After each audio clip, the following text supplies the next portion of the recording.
All right, hello, welcome back. I hope you just watched my welcome video for the week so that you kind of have a little bit more of an understanding of what we're doing. I'm going to try to do those each week, and sometimes I might actually record a second video later on in the week so that I can be as communicative with you as possible, meaning communicate as well as I can. But yeah, I like giving you just kind of a welcome, and then we can go straight into content on the second video, which is what we're doing now. So we are going to be, sorry, I'm scooting it back because I like having the lights in here, even though we're not really going to be looking at my face. We are going to start our poetry notes. Okay, so I'm going to share my screen. And what I want you to be doing, like I said, there's not a digital copy of this. This I want you to write down because it goes in your brain more. And then you have it out and next to you. It's not like something you'll turn in because this is a resource for you. So please be taking notes as we go through this. Please be filling out the closed notes. And this presentation isn't as long, but there's a lot of information on each slide. So as always, because I talk quickly and I try not to, but when I'm on video, it's hard not to. Make sure you pause me if I'm going too fast, or if you are like, oh, I just need to finish something up, or oh, I want her to say that again. Pause, rewind, all that good stuff. So that you make sure you don't miss anything, but then I also, like I said, don't have those long awkward pauses where I'm just staring at you, waiting for you to finish. That would be super weird. So, okay, I'm gonna share my screen, and then we are going to start our poetry notes. Why can't I remember how to do this? You'd think I would be getting better at it, but I'm not yet. So, okay, and put my face up in the corner, as always. And are you there? Come on. I click slideshow. There we go. Okay, cool. So we are going back and finally doing the notes to start our unit after Julius Caesar, which is poetry. And we are doing a slightly shorter unit for poetry, but I still think it's going to have a lot of really great poems and a lot of fun. So again, this should be out. This should be out with you, and let's get started. So the first thing is that idea of what is poetry. And it comes from the ancient Greek, and I am great at Latin. I'm kind of not super awesome at Greek. So poio, I believe is how you say it. But like I said, Greek is not my strength. But I do know that poio means I create. And so it literally comes from the verb I create, is where we get the word poetry. And so the ancient Greeks thought of poetry as like a creation. And so that, I just think that's a really cool idea, that poems are so creative that it's like just the idea of creating something is poetry. And poetry is an art form that it's where human language is like made to sound enjoyable. Like you want it to sound good as well as communicating a meaning. And so lots of times when we, read a fiction text, or it's supposed to just kind of communicate meaning or a story or a message. Poetry is meant to do that, but it's also supposed to sound pleasant. Like it's supposed to sound appealing to the ear. And it's a more creative way of using that language. And it is all about the emotions. And some of you are like, Mr. I don't like emotions. I don't know how to deal with my emotions. I know, I get it. I feel that way sometimes too. But when it comes to poetry, like that's what it's about. It's about the feelings that are being communicated. And it's from two sides. Like it's not just feelings, it is two-sided. How the poet feels when they're writing the poem. So from this direction, but then also how the audience feels when they're reading it or hearing it. So it's like from both directions. It's from the poet and from the audience. And poets intentionally choose words and create phrases in the same way that like an artist chooses colors and creates images on a canvas. So it is, we talk about like picking your words very intentionally. If there's a reason that a poet or a reason that an author chose a word or chose to include something, poets do this in a way that's like painting a picture. Like they are genuinely trying to, using, we'll talk about some literary terms like imagery, they are intentionally trying to paint a picture for you in a way an artist would literally paint one on canvas. Remember, always pause if you want to. Yeah, next slide. Okay, so the first thing that we sometimes feel weird about is that, like, Ms. Doyle, I don't even know where to begin. I don't even know what am I supposed to do? And we have 4 very simple steps here. The first one, for how to read a poem, begin by just paying attention to things about the poem. Like, notice, what does the poet do to influence what we see, imagery, what we hear, like some sounds or onomatopoeia, or what we feel. What is the author trying to do? How are they trying to influence the way the poem is read? And just by just paying attention, you might actually notice some things that you wouldn't otherwise. Then after you've done that, or as you're doing that, you should be asking yourself questions about the poem. Like, why does the author repeat that last line? Like, is that important? Like, why do they continue to say that same line over and over and over again? It's at the beginning of each stanza, or what we'll talk about is a chunk of words. Like, there's a reason they continue to repeat that. Why? Or maybe the narrator, or the person writing the poem, or from the poet's perspective, keep saying they're so tired or they're so exhausted. And you're like, well, why? Why are they so tired? What is going on in this person's life? What is going on in this poem that makes someone think that? So here, not knowing or having questions is actually really, really good. You should be asking yourself questions about the poem. That's actually that's like one of the best ways you can read the poem to, gain meaning. And then as you're doing that, you also want to think about, what does this poem remind you of? Does it remind you of a story? Does it remind you of a book? Does it remind you of a movie? Does it remind you of an experience that you've had? Does it remind you of an experience that that one of your friends has had? So thinking about drawing connections with the poem, that's actually really, really important. And then finally, and this is probably the most important part, don't stress out if you don't understand it. This is something that a lot of people, not just students, not just 6th graders, but like adults, get really stressed out or worried or kind of freaked out about poetry because they feel like they don't understand it. And they're like, I don't get it. And I'm supposed to get it. No, you're not always supposed to get poetry right away. So it's just like Julius Caesar or Shakespeare. Sometimes you'll read something once, twice, 3 times, and you still might not get it. Sometimes you might not get it until years later. Like, I remember reading a poem in high school and I just didn't get it, and it freaked me out so much because I was like, I don't get it. I don't know what I'm supposed to know about this poem. And then I read that poem again in college. Like, my professor taught it to me, like taught that in a class in college, and I went, oh, I see what the author is doing here now. And so it took me years later until I kind of actually understood that poem. And so it's okay if you don't get it yet, because maybe you just haven't had an experience to be able to relate to it yet, or maybe you just aren't at a place where it connects with you, but it may later. And so don't stress out if you don't understand it. The whole point is just to try to figure it out, okay? Again, always pause if you are getting behind.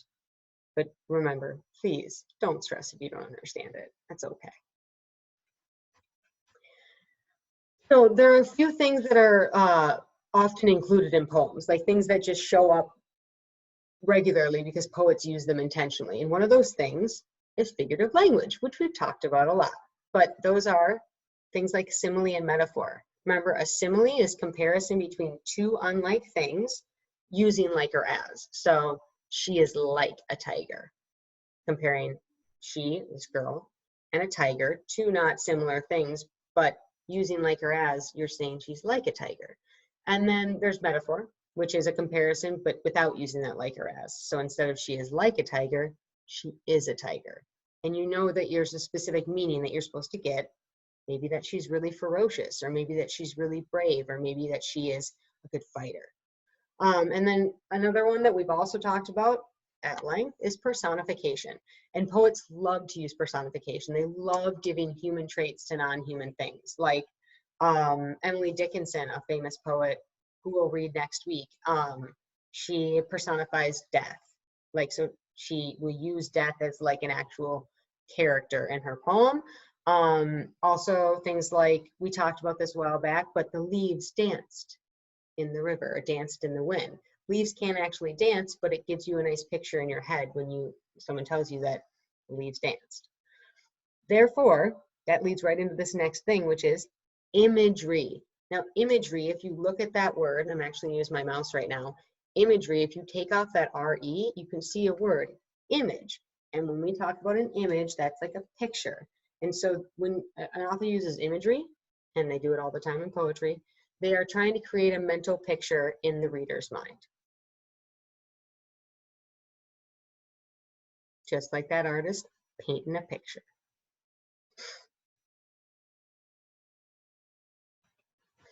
Ooh, excuse me, my face is in the way. So factors that influence how a poem looks. And you can see that there's an eye on here. So this is things that affect how, like visually, what a poem looks like. So the lines are usually short, like they don't go until the end of the page. Like we saw this in Julius Caesar. And when we look at like a normal fiction book, like this is a book I'm reading, normal book. This is just a novel. Lines go all the way to the end of the page. There are paragraphs. Okay. In contrast, here's one of my poetry books from college. The lines do not go to the end of the page. Poems are very obviously, you can see visually a difference. And we're going to do a side-by-side comparison in one of the later slides. But one of the big things about poems is that they rarely, if ever, go to the end of the page. They're usually shorter lines. We call that truncated. It's a fun word. Truncated just means shortened. And the lines are chunked into groups called stanzas. So they're like paragraphs in prose writing and regular writing, but in poetry we call them stanzas. And so in here, for example, that chunk right there, that's a stanza. Then there's a line break, and then there's another stanza, and a line break, and another stanza, just like in regular book. Chunk of words, break, chunk of words, break. So stanzas are poetry's paragraphs. One of the fun things about poetry, and one of the things I actually really like, is that there is no punctuation that's actually needed. Poetry can break literally every grammar rule it wants to. And some students are like, Ms. Doyle, don't you hate that? You love grammar, you teach grammar. I say, yeah, but poetry's different. Poetry, you get the option of actually choosing to not use punctuation or proper grammar if you don't want to, because oftentimes with that more creative medium, you are allowed to take a few more risks or break more rules. One of my favorite poets, who we aren't actually going to read this year, but his name is E.E. Cummings, and he doesn't use any capitalization, like zero. Like his name, he spells E period, E period, and his last name Cummings, all lowercase. All his poems doesn't have a single capitalized letter in it because he doesn't want to use it. And so he intentionally chooses not to capitalize things because he doesn't want to.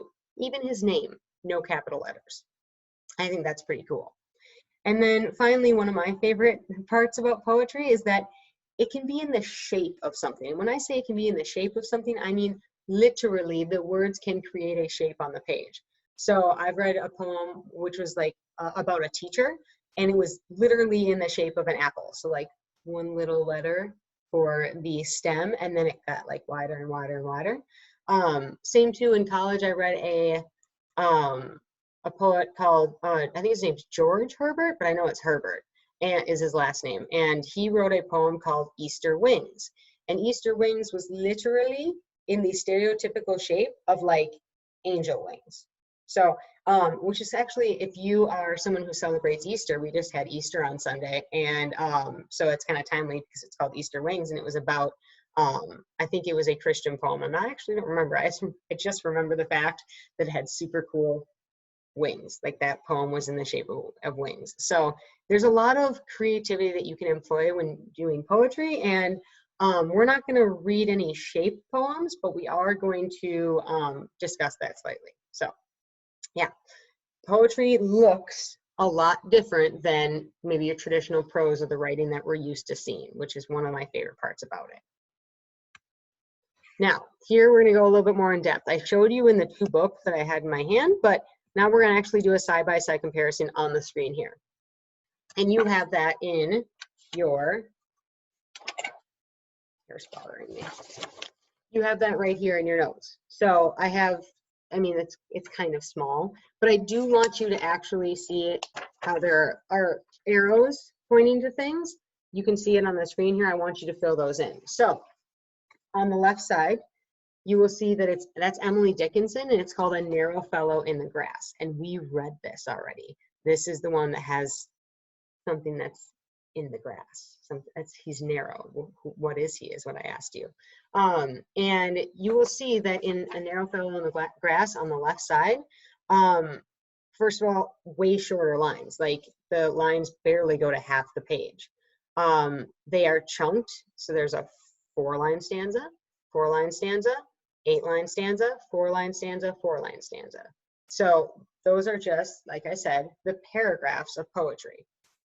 And then finally, Emily Dickinson does choose to use some punctuation in here, but she doesn't actually need to.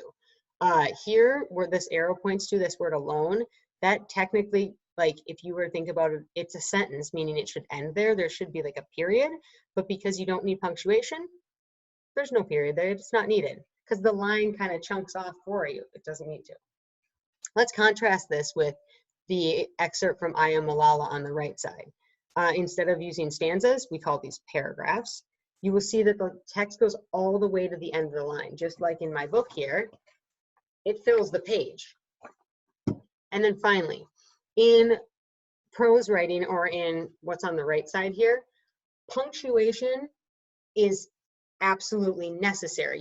And so is correct grammar. Like you need to use correct grammar and punctuation always in prose. Like that is one of the like basic things you absolutely have to do, which is why we take grammar class, which is why we learn those rules. But then what's fun about poetry is once you learn those rules so that you can write like this right side here, then you can go back and in poetry and you can intentionally break those rules for a reason. So you're probably more used to seeing this right side, but I know we've all seen poems too. But those are 3 of the big pieces about poetry, about the way it looks to your eye. Stanzas instead of paragraphs, shorter lines, meaning they don't go to the end of the page, they're truncated. And then finally, there's no punctuation unless the author really wanted it, but it's not necessary. Now, the other thing that we're going to talk about, besides just how it looks, is how a poem sounds. Now, like we said, poems are not just supposed to communicate a meaning, they're also supposed to sound enjoyable. They're supposed to sound pleasant. You're supposed to enjoy listening to them. It's more melodic. It's more like a song, which actually song lyrics are poems that just happen to be sung. So there are a few things that influence how a poem sounds to the ear. Number 1 is this idea of rhyming. Now, I know we all know like what rhyming is, meaning like cow, now, brown, cow, all those rhyme. Cat in the hat. But there are actually very specific kinds of rhyme that we find in poetry, and it's not just whether 2 words rhyme, it's also maybe where they're located. So there are formal names for them too. First one is what we call end rhyme. And end rhyme, I hope, makes sense. End rhyme is when there are rhyming words at the ends of lines. Rhyme at the end rhyme. So roses are red, violets are blue, sugar is sweet, and so are you. Blue and you are at the end of those lines, and they rhyme with one another. Then there's also what we call internal rhyme. And internal rhyme is within an actual line of the poem. So like, let's say that, I'm going back to this poem here. Let's say there was actually there were words in this first line here that actually rhyme with each other. That's what we call internal rhyme. And the poet we are reading Thursday, Charles Carroll, his poem, The Walloping Window Blind, has a bunch of internal rhymes. So that would be a really good example. We'll be able to look at that and be like, oh, there. I see what you're talking about, Ms. Doyle. Then we have this thing called a rhyme scheme. A rhyme scheme is just like a layout of where the rhyming occurs. And so it's sometimes there is what we call a rhyming pattern. Roses are red, violets are blue, sugar is sweet, and so are you. That has an A, B, oh no, sorry, A, B, C, B, because the second and the fourth lines rhyme. And so a rhyme scheme, I'll show you how we denote that, but a rhyme scheme basically is this where the words rhyming at the end of the lines, and you're actually going to have a way that you can show that so you can pay attention to it, because different poets will use different rhyme schemes. But then there's also this really cool thing called free verse, which is a poem without a rhyme scheme, where you can kind of do whatever you want. The words don't need to rhyme. They can if you want, but that's free verse is a less constricting way to write a poem where you don't need to have lines that rhyme, and that's okay. There are other things that influence how a poem sounds, which are repeated sounds. First one you've probably heard of before is what we call alliteration.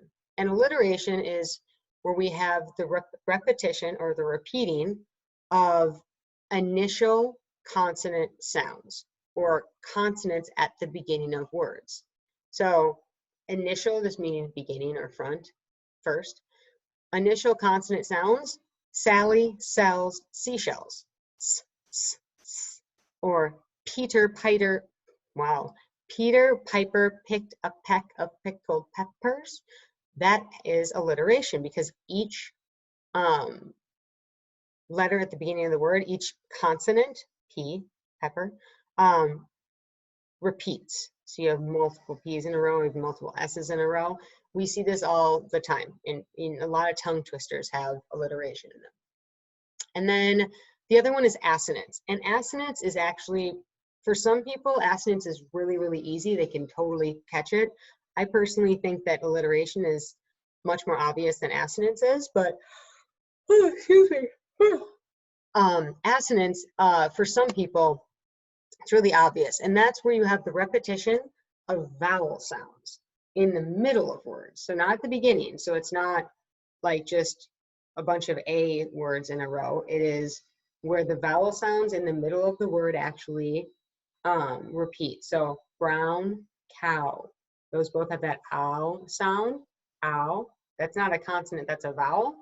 That's assonance. That's the repetition of the vowel sounds in the middle of words. And we're going to do some more practice with that, but I always struggle coming up with examples of it because my ear just isn't tuned to like the phonemes of the sounds in the middle of words. So we'll work on that together. We're going to take a closer look at rhyme. This is actually from a poem we're going to read later this week. And I want you to pay attention to the types of rhyme that were from the previous page. So I want you to look at end rhyme. I want you to look at internal rhyme. And then I want you to think about if there is a, oh my goodness, I'm sorry. Excuse me, a rhyme scheme, or if it's free verse. Is there no rhyme scheme? Like there isn't a pattern to it. People do like to find patterns a lot. And so that's why some students who think they won't like poetry do like poetry, because they're like, ooh, I get to find a pattern. I love finding patterns. So let's take a look. A capital ship for an ocean trip was the walloping window blind. No gale that blew dismayed her crew or troubled the captain's mind. Let me read that one more time. A capital ship for an ocean trip was the walloping window blind. No gale that blew dismayed her crew or troubled the captain's mind. Do you see any examples of rhyme? Let's see. Ship and trip. What kind of rhyme is that? Is that end rhyme? Is that internal rhyme? It is within one line. It is not the ends of other lines. It's within one line. So we call that internal rhyme. Let's see, what else do we have?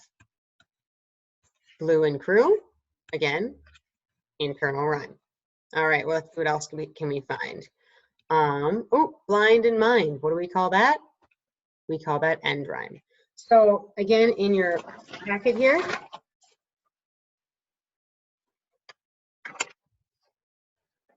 We're going to be doing something in a second in your packet.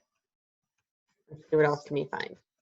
Let's look at our rhyme scheme. What is the pattern of rhyming that's happening? Now, when you do internal rhyme, that does not count in your rhyme scheme. Rhyme schemes are only about the ends of the end rhyme, the rhyme at the end of lines.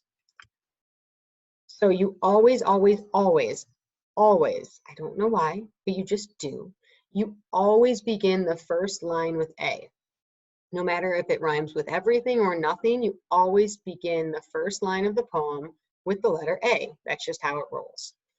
Then you look to see at the next line. So if this is line A, which by the way, you should write the letter A right there because that's the first line in your notes. Then you need to look, oh, excuse me, caught me at a wrong time. Then you need to look, does the first line rhyme with the second line? Trip and blind. If they don't rhyme, then you need to go to a B, okay? Now, if they were to rhyme, you'd write A again. If they don't rhyme, you need to go to the next letter. You need to go to a new letter, which is B. Then, knowing that you've already written A and B, your next line, you're going to see, does it rhyme with A? Trip and crew? No. Blind and crew? No. So if this is, again, a new sound or a new word that doesn't rhyme with the first two, you need to write C. So if it doesn't rhyme with A, it doesn't rhyme with B, then you need to write a new letter. You need to write C. Finally, let's look at this last one. Maybe some of you can already guess what letter you should be writing here. Does mind rhyme with any other word? This is embarrassing. I almost think I should refilm this. If it rhymes, write whichever letter it rhymes with. Does it rhyme with A, B, or C? But if it doesn't rhyme, which happens all the time, then you need to write D. So what are we going to write here? Gosh, I wish I was in class with you so that we could talk about it. Yes, you should write the letter B because blind and mind rhyme. You always have to start at the beginning of the poem and you always have to go line by line. You cannot jump around. Like that's just one of those things. When we're doing rhyme schemes and poems, that's just how it rolls, okay? Again, pause if you ever need to. I do go pretty fast, but that's because you can pause whenever you need to. All right, let's do a little bit of practice with alliteration and assonance. Remember, alliteration is initial consonant sounds or consonants at the beginning of words that repeat, and assonance is rhyming vowels in the middle of words, like brown cow. So we've done this in all of our notes, which is you have an example and then you have to go through and match. So you're going to be drawing a line to which one it is. My puppy punched me in the eye. Is that alliteration or is that assonance? It is alliteration. Even if it's only two words, puppy punched, puppy punched. So it doesn't need to be Sally sells seashells by the seashore. It could just be two or more. So puppy punched, alliteration. My rabbit whacked my ear. Rabbit whacked my ear. Now some of you, if you are having difficulty finding assonance, you can eliminate, maybe you can go through and like eliminate something. Is there any consonant that's repeated? My rabbit whacked my ear. No, so by default it's assonance, but let's see if we can figure out which words have that same vowel sound. Rabbit whacked. Whack, whack. Ra, whack. Rabbit whacked. Okay? My hamster slammed me to the ground.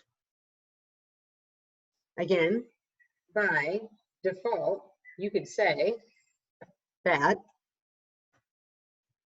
it has to be assonance because there's no alliteration, but hamster slammed, I think that's the same A sound. Hamster slammed. Yeah, hamster slammed. And then my kitten kicked me in the head, or my kitten kicked my head. Kitten kicked, alliteration. Again, only two. You could say my kitten kicked Christopher Cross to the curb. Oh, I just made that up. But that's that same k, k, k sound. All right, let's keep going. Now the next thing we're gonna do is we're gonna be talking about feelings. I know feelings can be scary sometimes. We talked about how a poem looks and how a poem sounds, but now we're gonna talk about what can influence how a poem feels.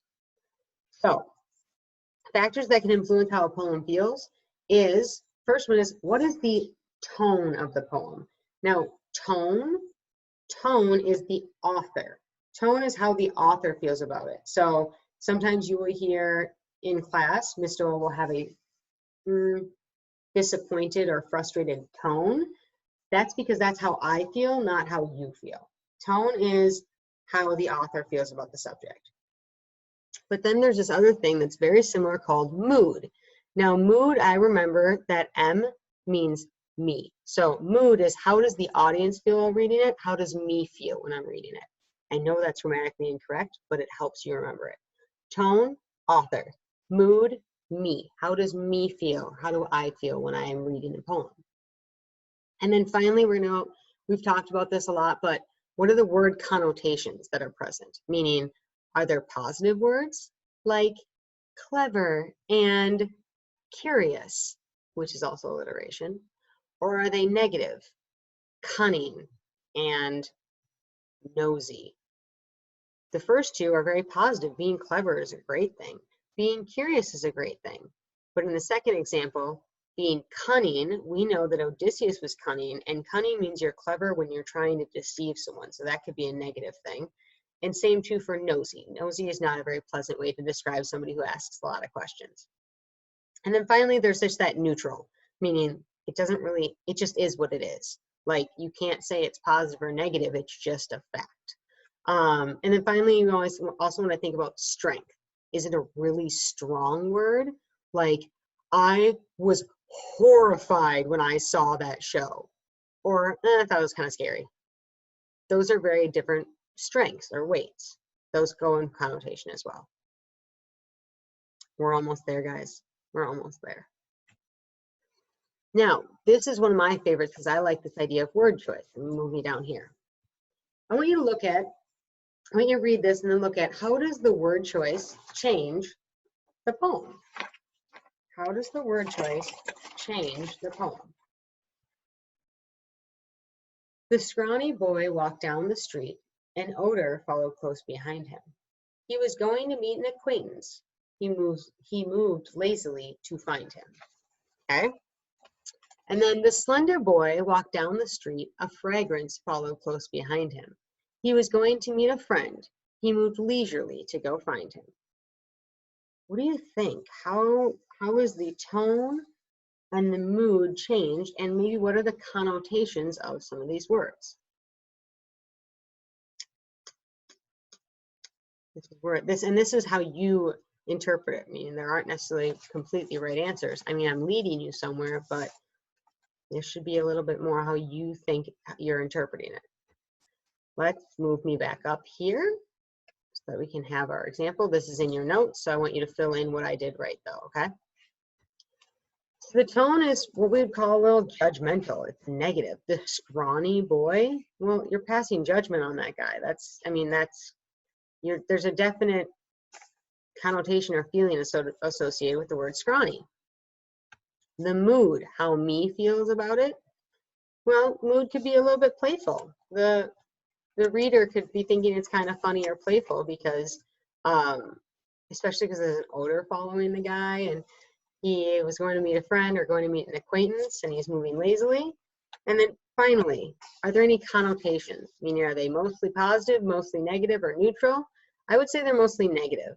Odur is not a very nice word. Scrawny is not a very nice word. If your friend calls you their acquaintance, that's not very nice. That means that you're like barely friends. And then if you're moving at a slow pace, but to call somebody moving lazily, that means that you're kind of calling them lazy. But on the right side here, the tone sounds a little bit more curious or interested. It's more positive. There aren't as many negative words. The slender is a much more positive word than scrawny.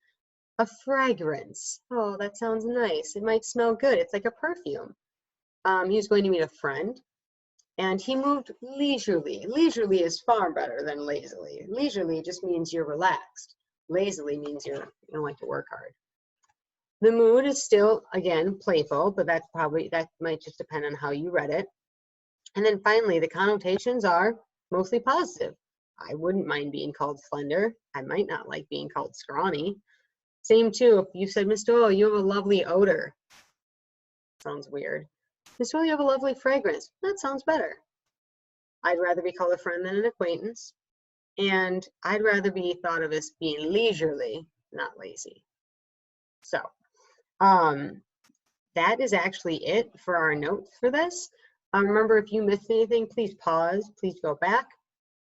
And the biggest thing about poetry, I'm gonna actually, remember you can pause when you need to, I'm gonna go back, which is all the way to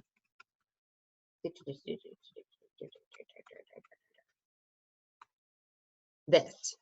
Your homework tonight is going to be this sheet, Introduction to Poetry. There's a poem on the front that you're going to answer a few questions about, and then there's a poem on the back that you're going to answer a few questions about, and they're not long. And I want you to use this 4-step process. So the first thing I want you to do is to just look at the poem, not necessarily even read it yet, but just like take a visual view. And then I want you to read it.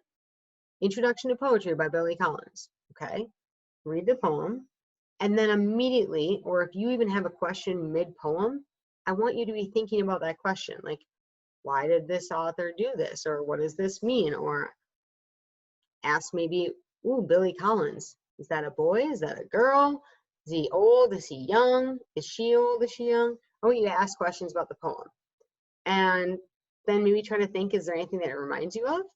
And then finally, I mean, after you answer the questions, if you still don't really get it, that's okay. It's not okay to not try. So I want you to at least try to answer the questions, even if you think you're wrong, because we're always wrong when we read poetry. Poetry can be interpreted a lot of ways. So the only way you can really be wrong is if you just don't try, or like I said last week, you just say purple elephant, because, well, there isn't one in this poem. Okay, so I want to use this how to read a poem when you do your homework for tonight. Remember, you can do this digitally. There is a digital copy on my Google Classroom that you can just fill out and turn in there. And yeah, so do your homework for tonight. Make sure that you filled out these notes, and then please, please, please, please, please do your exit ticket. That is, again, the state requires it, our school requires it, and it's the way I take attendance. So pretty, please just do the exit ticket. They're usually gonna be very, very simple questions. So make my life, make your life easier. If you're a person who's doing your work on the packet, that's fine. I still want you to do the exit ticket online. I am taking attendance the next day to, like, based on your exit ticket, and I'm going to be able to go back and add anybody who did this in their packet, but I didn't actually hand out to you warm-ups or exit tickets like Mr. Plog and Mr. Lamprecht, and I think Mr. Cathers did too. I'm doing all my exit tickets online, so just log into Google Classroom. You can do it from your phone if you don't have a computer, and just do the exit ticket. Please, please, please. Yeah, so your homework tonight, the poem is actually on this page. There's 2 of them. They're quite short. You have 3 questions with each. And that's it for me today for language arts. Tomorrow we are going to be reading a poem by Maya Angelou, who's awesome. And yeah, we're gonna hit the ground running with poetry, and I'm really excited. So I hope you had a great weekend. I hope that the notes went well today. As always, forever and ever, if you have any questions or need any help, just give me an email. But you can also be chatting with your classmates and seeing how they interpreted something compared to how you did. The only thing I don't want you to do is please, please, please don't just get answers from your classmate just so that you get the homework done. I'm very intentionally taking things out that I don't think are as important for us to cover, which means if I'm giving you an assignment, if I'm giving you something that I want you to do, there's a reason and it's important. I'm not going to give you any work that is not worth your time and worth you actually doing it and learning it. So please, please take that seriously and do your best to try on all of the assignments we're working on, because I'm giving them to you for a reason, okay? Yeah, so again, have a good rest of your Tuesday. I hope you're getting your homework done, and I will see you tomorrow. Have a good rest of your day. I gotta stop my share, and then I'm going to end this. Bye.